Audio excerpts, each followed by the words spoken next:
Bonjour à tous. Je connais beaucoup d'entre vous et d'autres que je ne connais pas encore. Je suis Marianne Gibert, je suis juriste formatrice en droit social pour Sésame Grand Est et j'interviens aujourd'hui avec Chloé Rémer dans le cadre d'un webinaire national organisé par la Fédération Sésame Nationale, puisque Sésame est un réseau d'inter-CSE qui est constitué d'associations de comités sociaux économiques. Et l'association Sésame Grand Est fait partie de ce réseau. Et c'est un travail d'équipe que ce webinaire. Sésame Grand Est, comme d'autres inter-CE de notre réseau, est un organisme de formation agréé par le ministère du Travail, tant sur les formations économiques que sur les formations en santé, sécurité et conditions de travail. Alors, nous avons choisi d'organiser ce webinaire sur la question de la prévention du harcèlement sexuel et des agissements sexistes au sein des organisations dans le monde du travail. Et c'est dans cette démarche que nous avons conçu donc nos formations sur cette thématique. C'est dans une démarche pluridisciplinaire que ce webinaire que nous allons vivre tous ensemble s'inscrit.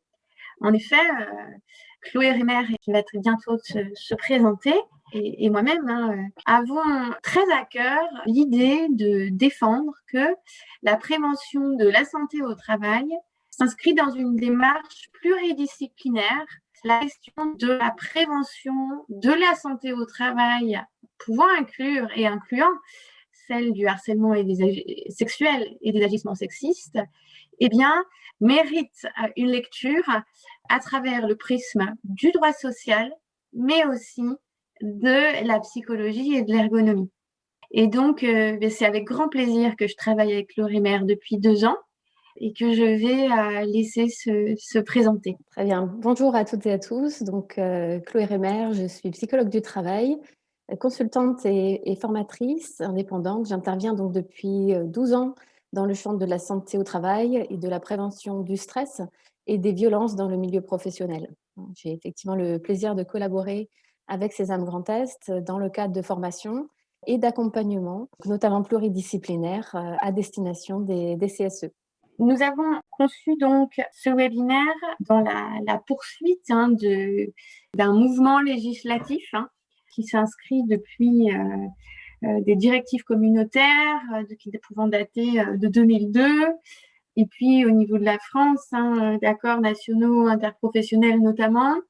Aujourd'hui, notre point de départ, c'est la loi à venir du 5 septembre 2018 qui impose au sein des organisations la désignation de 2 référents en matière de prévention du harcèlement sexuel et des agissements sexistes.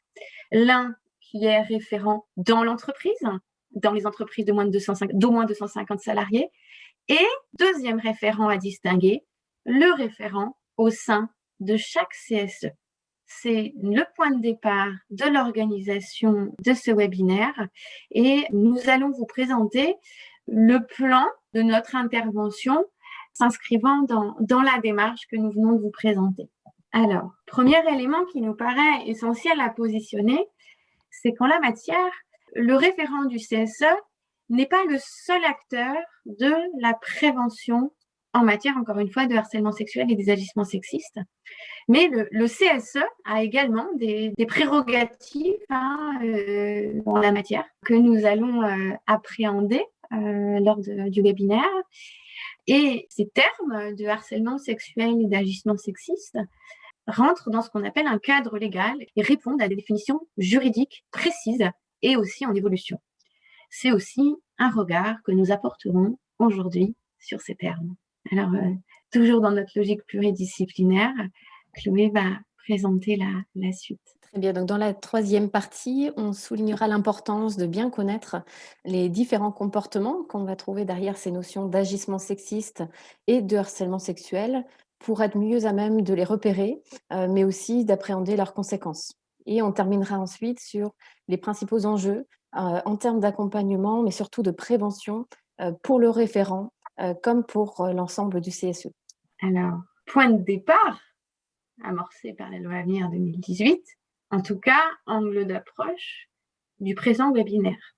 Le référent du CSE, instauré par la loi Avenir 2018, est désigné par le CSE, parmi ses membres, par un vote à la majorité des membres présents. Et sa fonction prend fin à la fin du mandat des membres élus du CSE. Le rôle de ce référent du CSE n'est nulle part défini dans les textes. Et il y aurait une réflexion à avoir et à construire sur quelle conception se fait-on du rôle du CSE, et peut-être que cette conception est à discuter, à construire pour chacun ou chacune des personnes qui décideront d'occuper cette fonction. Alors, retour sur les missions générales de prévention du CSE. Nous vous reproduisons ici l'article du Code du travail, référencé ci-dessous, sur la mission générale du CSE en matière de prévention. Je vais attirer votre attention sur le 3e alinéa de cet article, puisque, regardez, on nous indique que le CSE lui-même peut susciter toute initiative qu'il estime utile et proposer notamment, par exemple, des actions de prévention du harcèlement moral, du harcèlement sexuel et des agissements sexistes. Vous voyez donc bien que cette mission-là n'est pas l'apanage du référent CSE. Et heureusement, c'est bien dans une démarche collective que s'inscrit l'intervention d'un référent CSE au sein de la personne morale qui est le CSE. Avant de passer au diapositive suivant sur les prérogatives du CSE, j'attirerai également votre attention sur le premier alinéa qui met en avant l'idée que le CSE procède à l'analyse des risques professionnels. Eh bien, on voit là, posé dans les textes, l'idée que le CSE est acteur de l'analyse des facteurs de risque, donc liés aux agissements de harcèlement sexuel. Alors, première prérogative du CSE personne morale, les inspections. De quoi parle-t-on lorsque nous parlons d'inspection du CSE en matière de santé au travail? Eh bien, il s'agit d'inspections qui doivent être menées de manière trimestrielle par le CSE. Et ces inspections ont pour objet l'analyse des risques, vous voyez, en lumière avec ce que je vous disais tout à l'heure, liés au harcèlement sexuel et aux agissements sexistes. Et ces inspections peuvent être menées par le CSE et ou des membres de la commission santé, sécurité et conditions de travail à qui ces prérogatives d'inspection auraient été déléguées. Ce qu'il est important de voir, c'est que les inspections porteront sur l'analyse des facteurs de risque en s'appuyant sur un certain nombre d'indicateurs qui sont proposés par le ministère du Travail pour évaluer ces risques. Deuxième prérogative en la matière, le droit d'alerte du CSE. Je ne parle pas du droit d'alerte en cas de danger grave et imminent. Il s'agit d'un autre droit d'alerte, un peu moins connu. Il s'agit du droit d'alerte en cas d'atteinte aux droits des personnes, à leur santé physique et mentale, qui ne serait pas justifiée par la nature de la tâche à accomplir, ni proportionnée au but recherché par l'employeur. Et le texte de préciser, cette atteinte peut par exemple résulter de faits de harcèlement sexuel ou moral. Il convient de préciser que le droit d'alerte est un des outils mis à disposition par le législateur pour agir en la matière. Mais nous venons de voir qu'il existe bien d'autres manières d'exercer ces prérogatives en tant qu'élu de CSE, à savoir, par exemple, les propositions évoquées ou encore les inspections trimestrielles qui doivent être déployées par le CSE ou, le cas échéant, par la commission SSCT.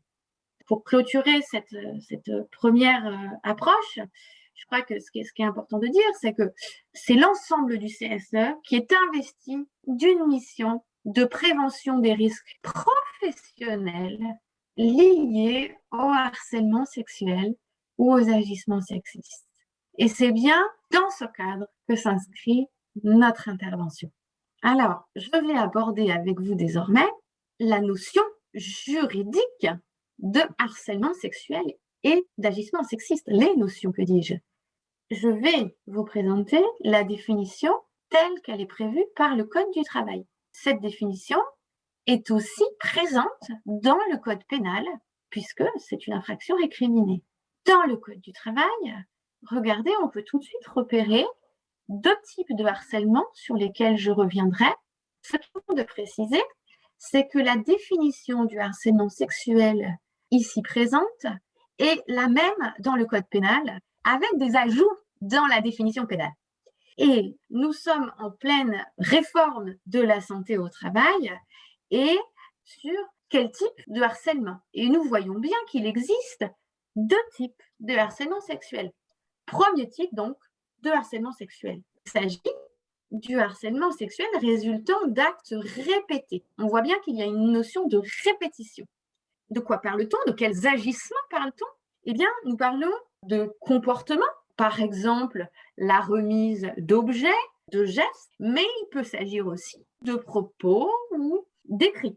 Il est important de dire que ces agissements, qu'ils soient comportements ou propos, doivent être imposés par l'auteur. Cela pose la question du consentement. La loi n'exige pas une absence de consentement express et explicite, un non express. L'absence de consentement pourrait résulter de ce qu'on appelle la méthode du faisceau d'indices, à savoir par exemple un silence permanent de la hiérarchie face à de tels agissements ou suite à une demande d'intervention. Deuxième type de harcèlement sexuel, le harcèlement sexuel résultant d'un acte unique. Alors celui-ci, on voit bien que la notion de répétition n'est pas exigée. Et celui-ci répond à une définition différente. Il s'agit de tenter d'imposer un acte de nature sexuelle en contrepartie d'un avantage ou en échange d'une garantie, l'évitement d'un éventuel licenciement ou d'une mutation qui pourrait être dommageable. Et ce qu'il est aussi important de dire, c'est que la question du but de l'auteur est prévue par le législateur.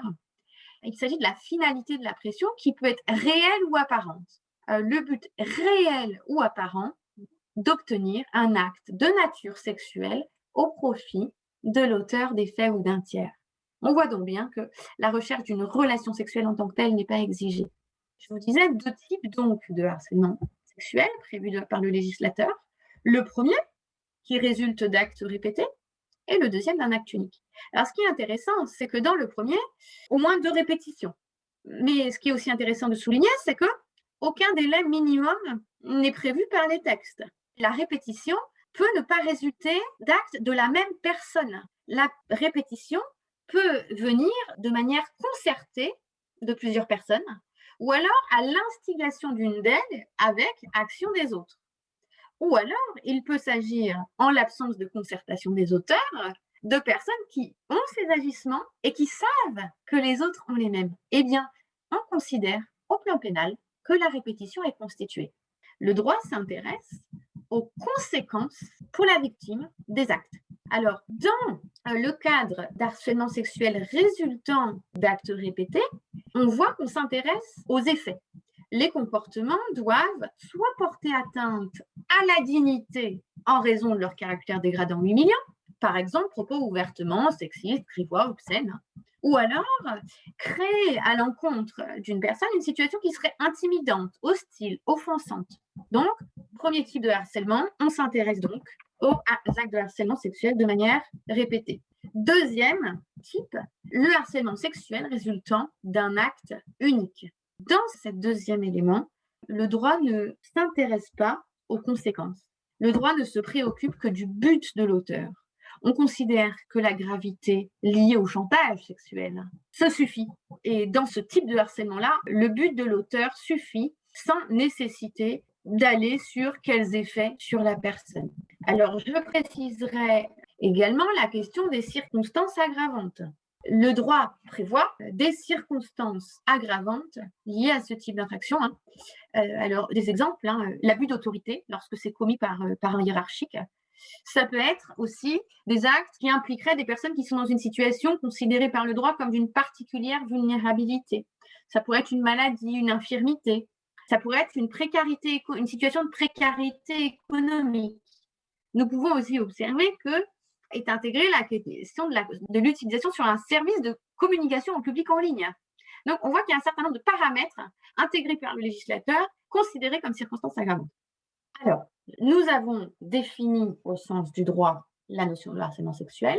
Abordons désormais la notion d'agissement sexiste telle qu'elle est définie par le législateur. Nul ne doit subir d'agissement sexiste, défini comme tout agissement lié au sexe d'une personne ayant pour objet ou pour effet de porter atteinte à sa dignité ou de créer un environnement intimidant, hostile, dégradant, humiliant ou offensant. Vous reconnaîtrez les agissements en matière de harcèlement sexuel, mais sans le critère de la répétition. En effet, on considère qu'un seul acte, s'il n'est pas constitutif de harcèlement sexuel puisque la répétition est exigée, néanmoins, il n'est pas autorisé dans le cadre du travail et donc prévu par le législateur. On voit que cela résulte de la loi Rebsamen du 17 août 2015, ayant pour objet la prévention de ce qu'on appelle le sexisme ordinaire, sur lequel Chloé Rémer reviendra tout à l'heure. Est également prévue la question de l'outrage sexiste par le code pénal. Et donc, vous voyez qu'on considère qu'il y a infraction lorsque de tels agissements sont commis. Il convient de préciser que cette qualification juridique ne sera retenue si et seulement si les faits commis ne peuvent pas faire l'objet d'une qualification pénale plus sévère. Exhibition, harcèlement sexuel, harcèlement moral. Vous verrez qu'on retrouve un certain nombre de circonstances aggravantes évoquées précédemment. L'abus d'autorité, la question de l'âge, la vulnérabilité, l'agissement de plusieurs personnes, auteurs ou complices, l'orientation sexuelle réelle ou supposée, par exemple, ou encore la question des transports. Je vous dirai un mot aussi de deux infractions qui sont à distinguer. Première infraction, ce qu'on appelle l'agression sexuelle, récriminée par le Code du travail, définie comme toute atteinte sexuelle commise avec violence, contrainte, menace ou surprise. Et autre distinction à faire, c'est la question du harcèlement moral, dont la définition ne comporte pas de référence à une connotation sexuelle. Il peut arriver d'ailleurs qu'il y ait plusieurs infractions. Il peut y avoir harcèlement moral, agression sexuelle et même harcèlement sexuel. Mais il s'agit bien, dans la réglementation, d'infractions distinctes. Merci Marianne.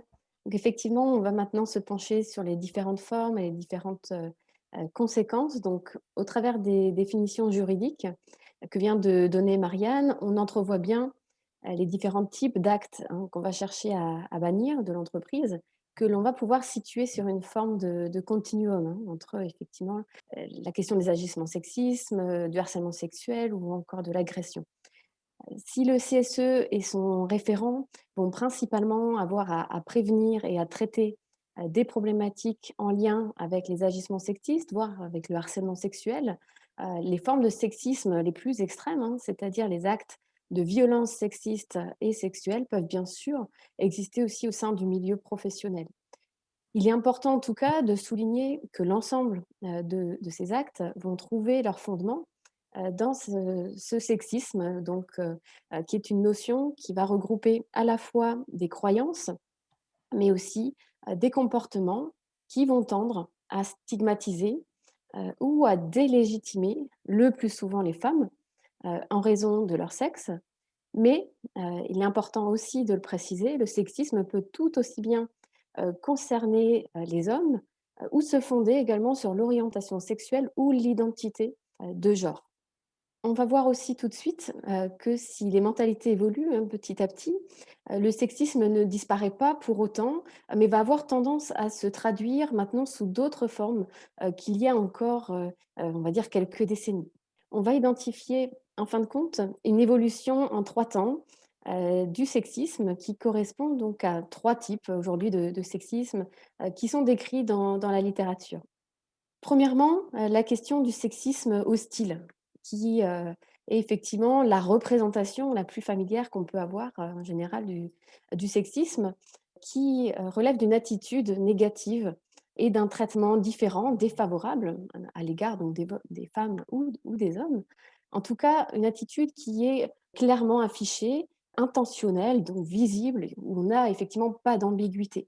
On verra que ce type-là de comportement, ce type-là de sexisme est aujourd'hui bien sûr moins admis socialement, mais qu'il va encore parfois s'exprimer notamment dans certains milieux professionnels, hein, plus que d'autres, dans certains secteurs d'activité ou métiers en particulier.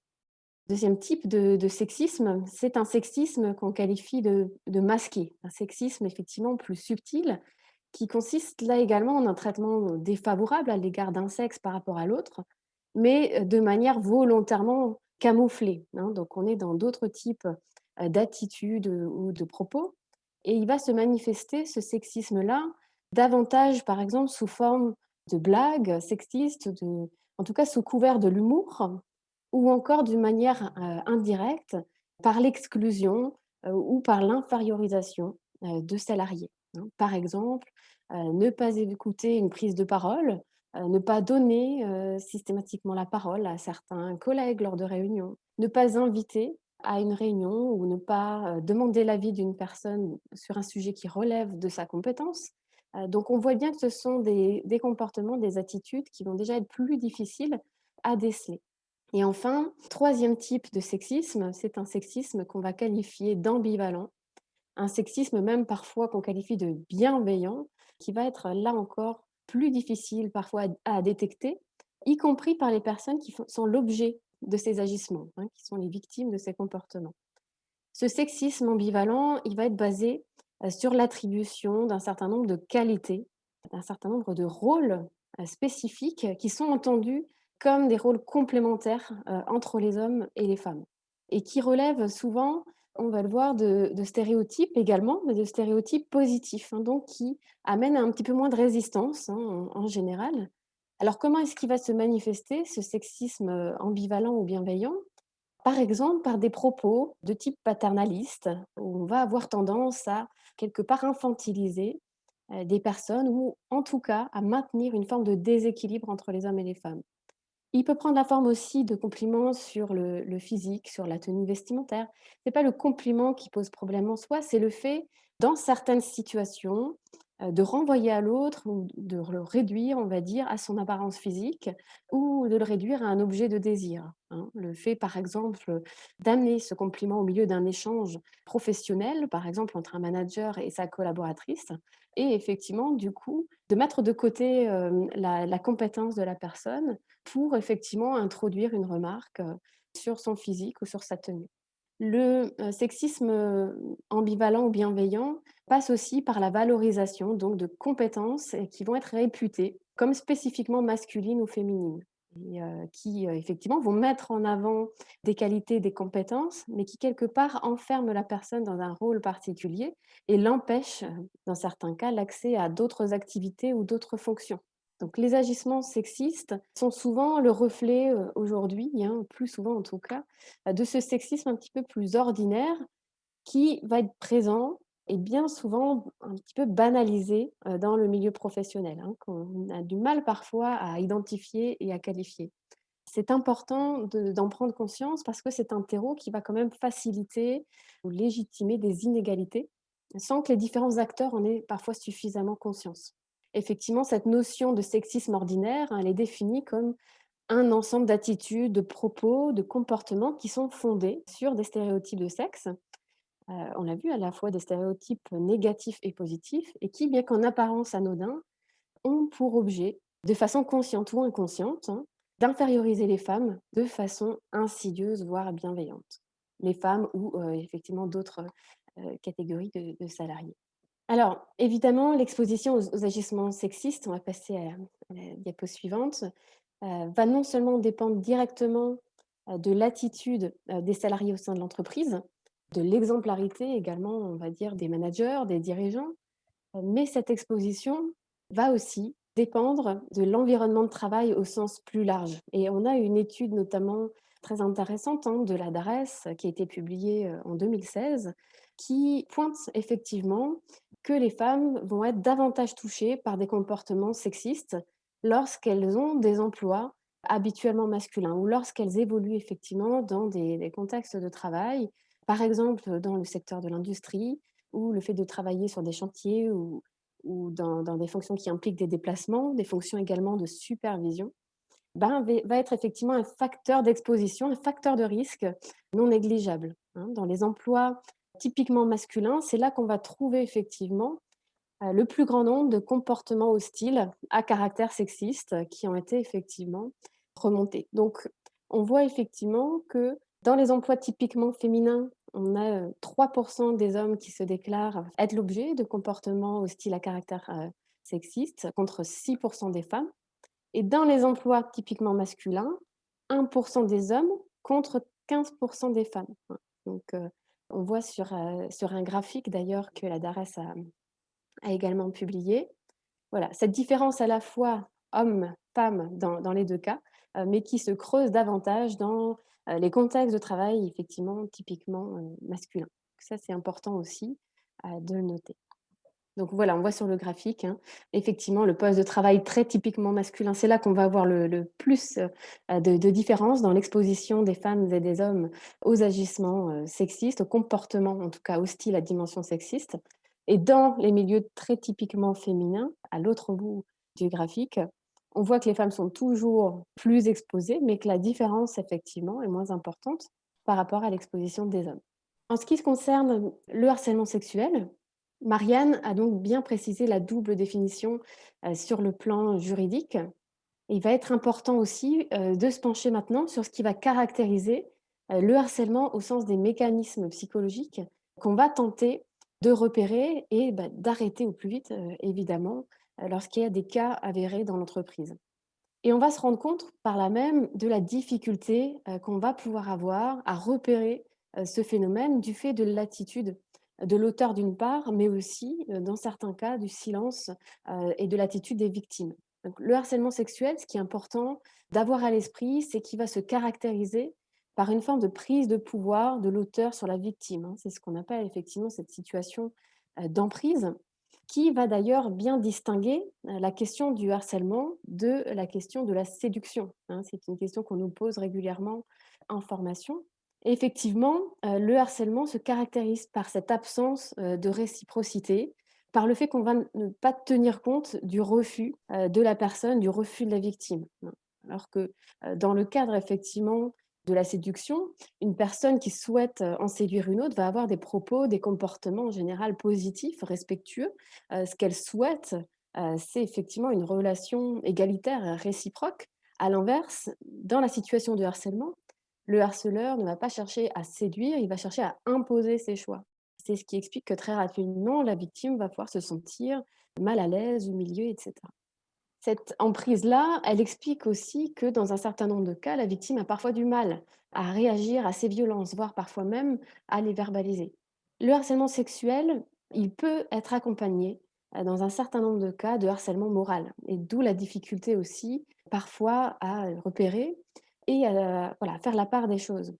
Lorsque, effectivement, l'auteur des faits, rencontre une certaine forme de résistance, hein, chez la victime, chez la cible de ses comportements, il va passer, dans un certain nombre de cas, effectivement, au harcèlement moral pour continuer, d'exercer une forme de domination sur la personne, hein. Et on peut citer quelques-unes des stratégies les plus courantes, hein, qui visent, d'une part, à assurer cette forme de domination, mais aussi qui visent à assurer une certaine forme d'impunité, des comportements de l'auteur. On peut citer notamment l'instauration d'un climat de confiance avec la personne, le fait d'interagir la plupart du temps en l'absence de témoins et qui rend difficile, là encore, le repérage hein, de ces comportements. La question des menaces de représailles, mais aussi de la dévalorisation du travail de la personne, d'un certain nombre d'humiliations qu'on va pouvoir retrouver, là encore, également dans le cadre du harcèlement moral. On va viser l'isolement professionnel, l'isolement social aussi de la victime, dans le but à la fois, d'éviter qu'elle ne révèle les comportements de l'auteur, mais aussi quelque part de discréditer, de délégitimer les paroles de la victime. On est aussi parfois dans certaines formes de culpabilisation, voire dans une inversion des rôles où l'auteur va lui-même, se victimiser. Donc ça, c'est un certain nombre effectivement de mécanismes, hein, qui sont, bien relevés dans la littérature, une des stratégies qu'il est important de pouvoir repérer, que ce soit en tant que témoin, parfois, également en tant que victime, hein. On a du mal à saisir ce qui se joue dans la relation, donc voilà quelques-uns des comportements qu'on va devoir, pouvoir repérer. La question des conséquences maintenant. sur la santé d'une part, mais d'autre part aussi sur le travail et sur l'entreprise. Alors évidemment, les conséquences sur les victimes vont être considérables en fonction des comportements concernés. Hein. L'agissement sexiste peut être à minima, on va dire, un facteur d'insatisfaction dans sa vie professionnelle, hein, le fait d'être exposé directement ou indirectement à ces agissements sexistes. Mais de façon générale, le sexisme va agir comme une forme de stresseur professionnel, va être effectivement à même de générer une forme de stress chronique chez les personnes concernées, voire générer dans certains cas le syndrome d'épuisement professionnel, hein. Pour les personnes qui font face à des violences sexistes ou sexuelles, on parle effectivement même d'un risque de développer un syndrome de stress post-traumatique et de manière plus générale, des effets évidemment sur la vie privée, sur la vie personnelle des victimes et des effets sur l'évolution professionnelle, voire sur les perspectives professionnelles dans l'entreprise, hein. On sait, beaucoup d'études nous l'ont montré que dans la majorité, grande majorité des cas, on parle de près de 95, les victimes de harcèlement sexuel ou de harcèlement moral vont finir par perdre leur emploi. Peut-être parce que dans certains cas, elles finissent par décider de quitter tout simplement l'entreprise d'elle-même. Donc il y a un véritable risque aussi de désinsertion professionnelle qu'il est important de souligner. Donc des conséquences évidemment pour les victimes, à considérer donc que la question des agissements sexistes et du harcèlement sexuel agit comme un véritable risque professionnel, risque psychosocial.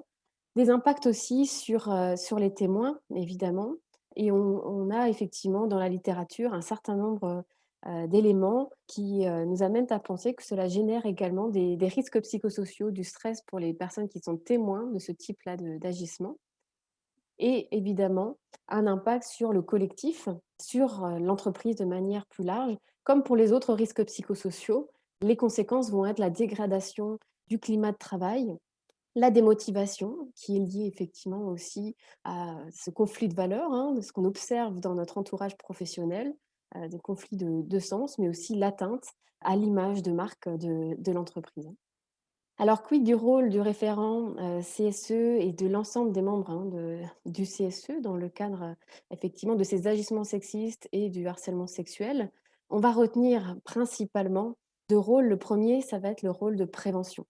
Le Conseil supérieur de l'égalité professionnelle a fait état déjà il y a quelques années d'un certain nombre de leviers à mobiliser prioritairement, notamment la construction d'une politique de prévention, d'un plan de prévention contre le sexisme et de la promotion effectivement de ces actions-là. La question de sensibiliser effectivement aussi toutes les personnes de l'entreprise à ce sexisme, aux conséquences qu'il peut avoir, à la manière dont on va pouvoir le repérer au plus tôt dans l'entreprise, va être particulièrement aussi important comme axe. Mais on va également aussi pointer le fait de devoir procéder à des évaluations régulières, hein, de ce phénomène, hein, dans l'entreprise, tout comme pour les autres risques psychosociaux. Il s'agit effectivement d'identifier quelle ampleur prend ce phénomène, mais aussi, le plus en amont possible, d'identifier quels sont les facteurs de risque, quelles vont être les populations, peut-être même dans l'entreprise, qui sont peut-être plus à risque que d'autres. Hein, quand on parlait par exemple de l'importance de la mixité ou des cultures métiers, hein, qui peuvent aussi coexister au sein de l'entreprise, et il y a d'autres facteurs aussi qui vont jouer. C'est identifier ces facteurs de risque, identifier les postes, et les personnes également les plus exposées et de pouvoir véritablement, du coup, inscrire ce risque dans une démarche de prévention, c'est-à-dire les inscrire au document unique d'évaluation des risques professionnels, comme les autres risques professionnels, comme les autres risques psychosociaux. Ça va être vraiment le point de départ de toute démarche de prévention et qui va être effectivement une des suggestions principales qu'on va pouvoir effectivement amener. Il va s'agir donc d'agir aux différents niveaux de prévention de ce sexisme-là. Prévention la plus en amont possible, donc prévention primaire, mais bien sûr qu'il va falloir également agir en parallèle sur des situations avérées. Donc on va aller effectivement bien prévoir aussi de quelle manière on va traiter les situations de sexisme, de quelle manière on va accompagner, de quelle manière on va prendre en charge les victimes. Donc, pour le rôle d'information, le rôle d'accompagnement et d'orientation des salariés, il va s'agir pour le référent CSE comme pour le CSE de manière plus large, de pouvoir interagir avec tous les salariés sur ces questions-là, de pouvoir les informer, de répondre à leurs questions, mais surtout aussi de savoir bien les orienter. On connaît donc le rôle primordial de l'entourage professionnel, hein, pour les personnes qui sont victimes de ces agissements, donc notamment des élus, de leur positionnement sur ces sujets-là, de leurs compétences, à savoir repérer au maximum les mécanismes que les personnes peuvent remonter, mais aussi de pouvoir les guider au mieux, de les accompagner, de les orienter vers tous les relais internes et externes, mais aussi de pouvoir interagir avec des témoins potentiels, hein, de ces agissements. Je crois que c'est aussi important, voilà, pour le rôle du CSE et des référents. D'autant plus, on l'a dit, hein, que les victimes vont avoir parfois tendance à intérioriser, hein, leur souffrance, voire à refuser l'aide proposée. Donc, c'est réfléchir à comment est-ce qu'on peut voilà, être dans cet accompagnement le plus juste possible, bien sûr qui va se faire au cas par cas. Je laisse la parole à Marianne pour reboucler sur les différents acteurs justement de la prévention, mais aussi dans certains cas de l'accompagnement sur ces sujets-là. On voit bien en effet, hein, que la prévention, tant du harcèlement sexuel que des agissements sexistes, hein, avec tout ce que ces termes recouvrent, hein, au plan juridique et psychologique, ne sont pas l'apanage uniquement d'un acteur, mais vraiment la démarche de prévention implique un ensemble d'acteurs, hein, qu'il s'agisse en effet du CSA, du référent du CSA, mais également de la commission égalité professionnelle du CSE ou encore de la commission SSCT, mais aussi du salarié ou encore de l'employeur, chacun de ces acteurs interagissant et doté de prérogatives distinctes, et on voit bien qu'il y a une vraie complémentarité. Et c'est ce que préconisent les travaux de recherche en la matière, hein. C'est vraiment, et Chloé complétera là-dessus éventuellement, c'est vraiment, on a des politiques publiques qui visent à ce que chacun des acteurs du travail, de sa place, participe à cette démarche de prévention. On voit aussi qu'il existe des acteurs externes, qu'il s'agisse de la médecine de travail et des services de santé au travail réformés en ce moment même où nous animons ce webinaire, avec en effet une renomination de ces services envisagés et des prérogatives revisitées issues de la proposition de loi adoptée le 17 février à l'Assemblée nationale, la réforme de la santé au travail en cours. Mais c'est aussi l'inspection du travail ou encore l'ANACT, l'Agence nationale de l'amélioration des conditions de travail, et les ARACT, qui sont la déclinaison au niveau régional. Il s'agit encore du défenseur des droits ou encore du numéro vert violence femmes info, qui permet aux victimes une écoute, ou encore d'associations spécialisées en la matière. Donc, multiplicité d'acteurs, des prérogatives distinctes, et on voit bien qu'il s'agit d'une démarche globale de prévention, tant sur le sujet qui nous occupe, du harcèlement sexuel, que des agissements sexistes dans le monde de l'entreprise. Nous allons vous faire à l'instant vous diffuser un sondage qui vise à s'intéresser à vous dans le sens quelle fonction vous occupez dans vos organisations respectives, pour être en mesure de vous apporter des réponses en termes de formation qui correspondent à vos préoccupations et à la place que vous occupez au sein de vos organisations. Alors, j'ai vu apparaître quelques questions dans le chat. Nous ne manquerons pas de revenir vers vous ultérieurement, hein. Nous vous invitons donc à répondre à ce sondage qui, bien sûr, en conformité au RGPD, restera anonyme. Alors, nous vous laissons quelques minutes pour remplir ce sondage qui est extrêmement important, puisque vous, en tant qu'acteur qui connaissez la réalité de vos organisations, permettront de nous permettre d'avoir un regard sur justement quelle réponse apporter en tant qu'organisme de formation, en tant qu'inter-CSE, en matière de formation, en tant qu'acteur de la prévention. Bien. Nous vous remercions pour votre participation à ce webinaire. Je tiens à remercier toute l'équipe qui a travaillé ensemble sur ce webinaire, hein, qu'il s'agisse du travail de conception avec Chloé, mais aussi de tous les acteurs qui ont travaillé sur la communication, sur la réalisation de ce beau projet, et au plaisir de travailler tous ensemble et de nous retrouver prochainement sur ces questions. Et nous ne manquerons pas de revenir vers vous concernant toutes les questions qui ont été posées. Merci à tous Merci à tous. Oui. pour votre attention. Au revoir. Au revoir. Au revoir. Au revoir. Au revoir. Au revoir. Au revoir. Au revoir. Au revoir. Au revoir.